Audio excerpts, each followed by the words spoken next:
Recording studio राजा सोनवर्षा।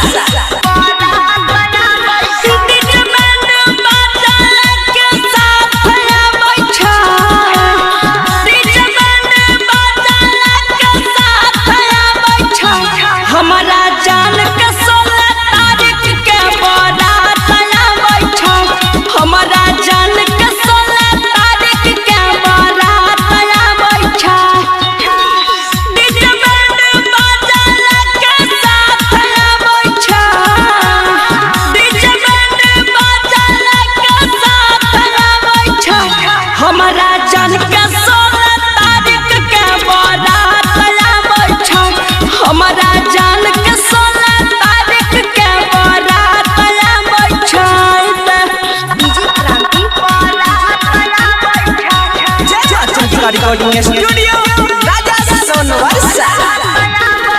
सोचल सपनावा पर फेर देलकै पानी रे बर्फ के जेना गलै हमर जवानी रे।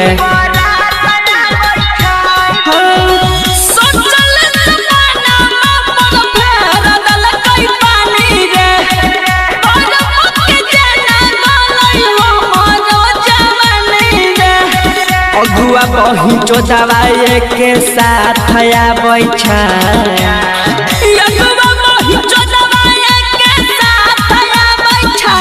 हमारा जनक 16 तारीख के बारात आबै छै रे। हमारा जनक 16 तारीख के बारात आबै छै।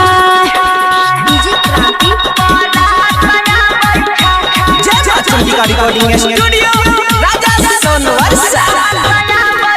पी के दारू शादी में ओकरा कर बहिडारा मारे मारबै बरतियो के लाके बड़का खमारे।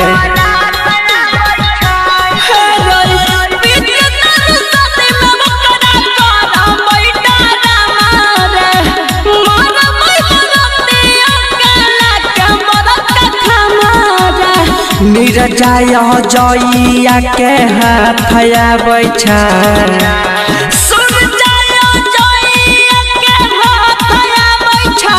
हमारा जन के